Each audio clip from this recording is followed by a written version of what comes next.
cutie pies. I am Lanikia, and you are watching What Happened on the Soaps. This is Days of Our Lives edition. Happy Monday, guys. Today is Monday, November the 6th, 2023. I hope you guys are adjusting to the time change. It feels like the days just are so slow.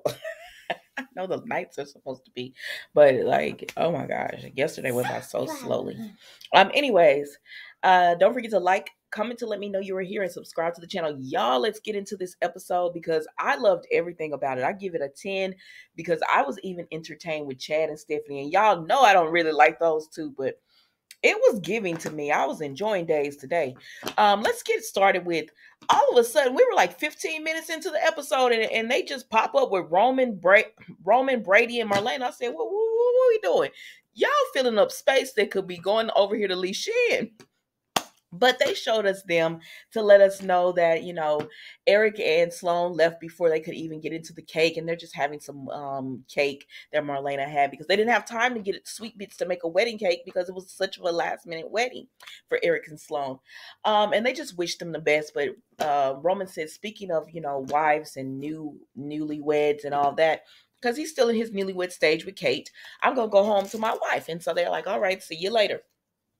So he leaves, right? And then we see Brady and Marlena talking. She could tell he's in a funk.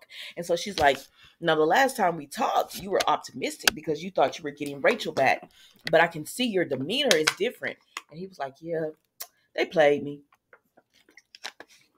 And she's like, what happened? He said they just wanted to use Rachel to get the shares from Kristen. They were never going to help me. And she said, that's disgusting, using a child like that. I said, well, be disgusted with Brady because he was right along with it. I don't know if he knew that he had to know something. He knew something because he wanted the video. So he was right along with it. And he said, yeah, it was real despicable. I said, you talking about yourself, right? He said, but I had to do what I had to do to try to get Rachel back. And he was like, and I don't think those two are going to be done until they get the majority share. They're on a warpath, and God protect anybody in their way or whatever. And they said, yeah, because when people get like that, it is what it is. So then that's it with them, y'all. That's all they really showed them. So then we go over here and we see Everett and Stephanie. I'm laughing because y'all don't like this picture, but I'm keeping it. Okay, we see Everett and Stephanie, right? And so he's giving her a hug. She thanks him for I know I didn't want to talk about this, but you helped me vent and let it out about everything that's going on with Chad. And she appreciated that. Y'all, they're just giving each other a platonic hug. Like there was nothing sexual in that hug at all. But Chad comes up on him and he sees this hug. He's like, Stephanie. I said, oh, instant attitude. Chad was mad. And he said, Stephanie, who this man? And she was like, Chad, this is Everett. Now, was Everett doing this on purpose or was these all missteps? He said, oh, I'm Stephanie's boyfriend. And he's, oh, sorry, I didn't mean it like that. I misspoke. Yeah, you did. You knew who Chad. He knows who Chad is because he's seen Chad. So you know Chad is that girl's boyfriend. But you misspoke. Okay, all right, sir. Okay. They are giving you the benefits of the doubt. I will too, but I'm side-eyeing you, right? And so he was like, I'm in this coma. And how he's come back. He thought he was still with Stephanie. He went looking for her. He didn't know how to find her because she had moved away. He found her in Salem, and so he came. Stephanie is a wonderful woman, so he wanted her back. And of course, he thought he could have her back, but he's realized now she's moved on to you. You're a lucky man. And Chad, at first, Chad was all hostile towards him. Then Chad was like, that's my bad for acting the way I did. You seem like a great guy. And Eric was like, thank you for that. Or whatever. He said, because I was telling Stephanie last night, and Chad said, wait a minute, what? And I said, no, don't do this in front of Everett. But they said, we're doing this in front of Everett. I said, okay then. And he told him, Chad tell Stephanie, you saw him last night? And she said, yes, I didn't have a chance to tell you or whatever. It wasn't good timing. It wasn't good timing, and I didn't have a chance to tell you. I said, yes, girl, you had a chance to tell him because he said, let's talk when he came in, and you're the one that said we've done enough talking. So you could have told him, but you wanted to sit there and reminisce and look at Everett's picture. But okay, girl, okay, I'm with you. I'm with you right or wrong on this because I don't like Chad. So she's just like, I didn't have enough time to tell, we didn't have a chance to talk and tell you or whatever. I was like, okay. But Chad was really cool with Everett when he thought he was leaving, right? He thought he was leaving. He said, so when do you leave? And Everett said, oh, I'm not leaving. I got a job here at the paper. And so I'm going to be staying here working on that. And he said, medical bills are expensive. Now Chad hostile again. Yeah, I bet, huh? And so then Everett was like, well, anyways, I hope we can all be friends. I know this might be a stretch, but I do hope we can all be friends. And, everything works out with the two of you. And Stephanie was like, I would like that. And so then Everett leaves, right? So Chad said, you want us to all be friends? This ain't nothing but an Alex 2.0. And she says, I was just being polite. And he started talking bad about Everett. She said, I thought you said he was a nice guy. And he was like, I was just being polite. And so then they start going back and forth because he's saying, like, your ex gonna pop up. You don't even tell me about it and all that. She was like, it wasn't the right time. We're going through some things and I didn't want to bring that up. And she said, and then he was like, all these guys are into you or wanting you. And she said, don't be cruel, because he said it in a certain way. And she didn't like the way he said it. And she was like, don't be crude. He said, okay, all these men are still in love with you and everything. And I'm supposed to just take that. And I said, yes, she's with you. At least they're alive. you can actually fight these men, not physically fight them, but you can fight to keep your relationship and keep her wanting you. And her not physically wanting to be with these other men or be in a relationship with these other men, she can't stop you from wanting Abigail. She's dead. Harry, I want to marry you. I want to be with you, and our relationship leads to marriage. I'm sitting over here with you. I got two men that wants that type of relationship with me, and then I'm choosing you, and all you want to do is make me your babysitter. I mean, anyways, let's move on, child, because that's what she said. She didn't say that, but y'all know that's what I heard. But she was like, you just want to make me your babysitter and be with, lock me down so nobody else can get with me. She said, listen, I'm not going to have this discussion with you. I'm going home. I'm going home. And that was it with them, y'all. I said, oh, not Stephanie and Chad being interesting. I was enjoying it. So then we go over here. That's it with them, y'all. Then we go over here with Trip and Ava. So he and Winnie have eaten at the bistro and they really enjoyed their meal. And Ava's just talking to him. And here comes Gil. Like, back up. You're annoying at this point. She knows what she has to do. Here comes Gil talking to Trip and all that. And I said, I wouldn't want him talking to my son. So when Trip leaves, Ava said, don't talk to my son. I said, I know that's right. Not when you threatening to hurt him and harm him and all that stuff, and you blackmailing me to work here. Don't do it. Don't do it. But Gil said everything will be all right as long as you do your part and everything. Keep fronting with the drugs and stuff. So then we go over here to Wendy, and she's concerned because she keeps trying to reach out to Lee, but he's not hitting her back. So she runs into Harris.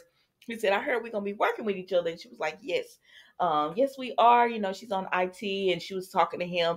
And then she was telling him about her concerns because of Lee. And, he's just had a tough time. And he was like, I'm sure he'll be all right. So then Harris goes in with Ava, right? And because he comes in right when Ava is telling Gil off, and he was like, is there a problem here? And she was like, no, Gil is just a tyrant of a boss, and I want to run things my way, so that's it. And he was like, there's something about Gil. He said he too slick for me. I just don't trust him. He's shady or something. And she was like, I can handle Gil. He said, I'm sure you are. He said, Jada said I was being a little bit overprotective. She said, you might be, but it's nice to have somebody looking out for me. I said, well, girl, tell the man what's going on so that he can help you. She was like, it's nice to have a man looking out for me and all that. And he was like, that's him.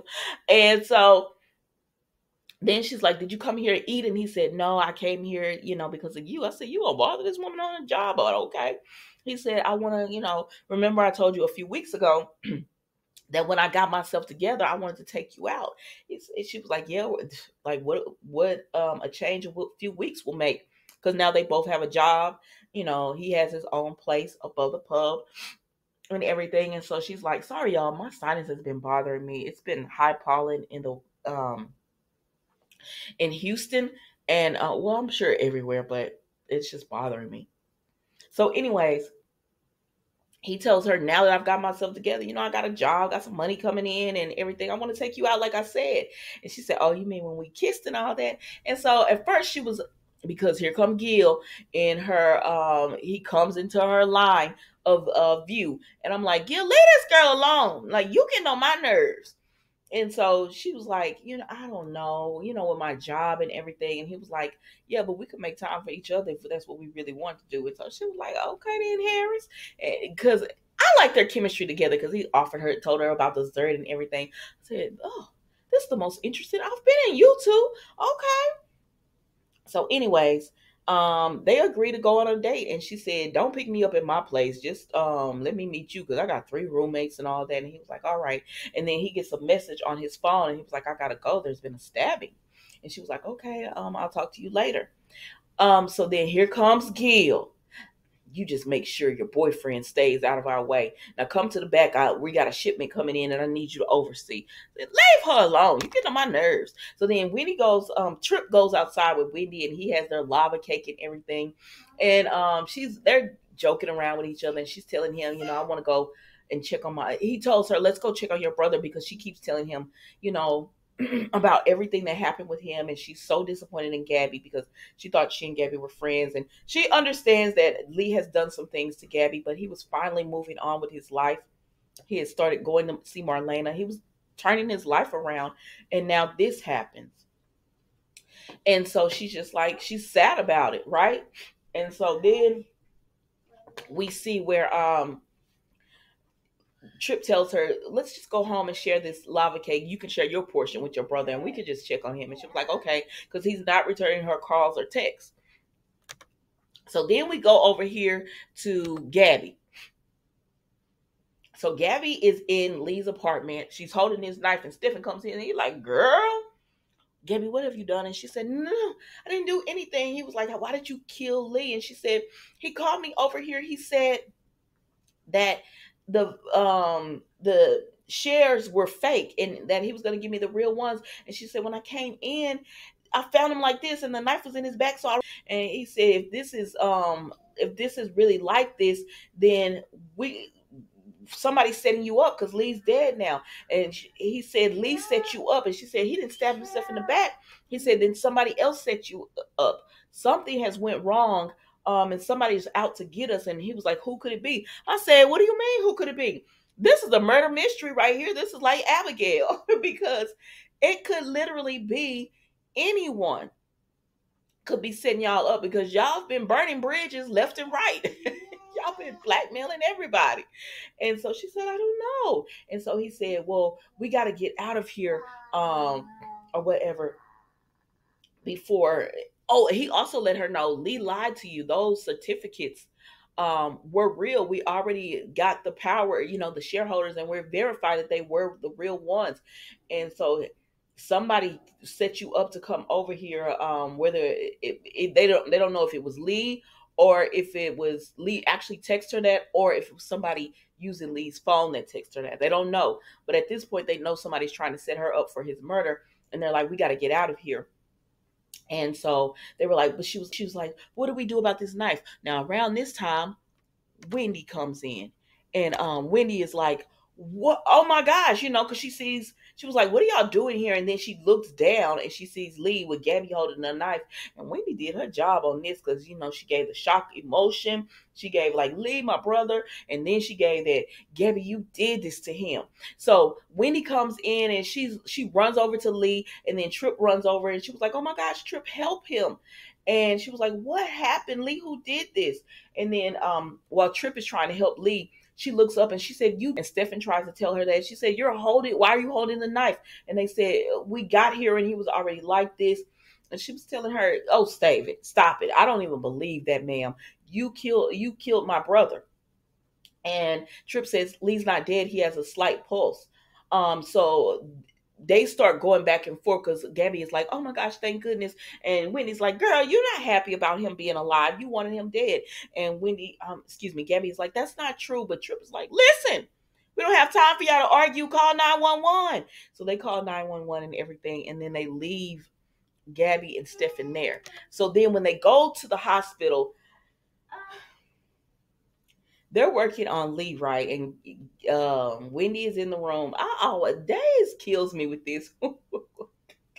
Always having the family member in the room while they're working on the person. Like, that's not going to happen. But it's Days, so I'm gonna ride with it. So they have them in the room and everything, and they're working on Lee. And she says, Trip tells her she needs to leave, but she said, I want to be here so he knows someone is here. So he's like, Jin Wen. And she's like, Lee, I'm here for you. I'm here for you. And she was like, Lee, who did this to you? And we don't see what he says, right? We don't see that. So then the next thing we know, we see Wendy, we see Wendy and Trip talking. And she's just like, I can't believe this. I can't believe this. I cannot. And I said, well, wait a minute. Now, I didn't see not one spoiler saying Lee was supposed to die. But then again, I haven't been really looking for a spoiler. So I don't know. This review is long as crap, y'all. I'm sorry. I haven't been really looking at the spoilers because sometimes I like to be surprised. And so I said, Lee really died? Or is Lee doing some Dr. Ross trickery? I don't know, y'all. Woo, you tell me what you think. So she's all upset because he's gone. And so then we see Gabby and Stephen talking. And he said, Lee's alive, Gabby, because she was like, I'm so worried. Excuse me, y'all. And he was like, Lee is alive, Gabby. Everything will be okay. He's gonna tell that that he's gonna say that you're innocent because he's alive and he's able to tell the truth about who did this to him. And she said, yeah, you're right. And she said, should I wipe the knife off? And he said, no, girl, Wendy saw you holding the knife. If you wipe that knife off, they're gonna say you're trying to you're tampering with evidence. And she was like, you're right, you're right. I mean, she's just so nervous. And so then Harris comes, he knocks and comes into the apartment. And he's like, okay. So they go in, right? And once they go into the apartment, they're like, oh, you're working with the police. And he was like, yeah, because they were like, was Leo alive? And he was like, yeah, he told who did this to him. And then they let her know that Lee didn't make it. This is Harris letting her know Lee didn't make it. But before he died, he said, who did this to him? And she was like, oh my gosh, thank God. And he said it was you. And she told her, he said it was you, Gabby, because she was like, who is it? He was like, you. And she was like, oh, what? Oh my gosh. No, that's not true. And he's like, Gabby, you are under arrest. And y'all, that's how it went off. Gabby is arrested for Lee's murder. Y'all don't forget to like, comment, and subscribe to the channel. This was a 10 for me. It was a great episode. I enjoyed every minute of it. I didn't even mind the whole Marlena and Brady thing. I didn't even mind that part of it. But y'all tell me what you think. And I will see you tomorrow for an all new episode of What Happened on the Soaps, Days of Our Lives edition. Thank you for watching. Goodbye.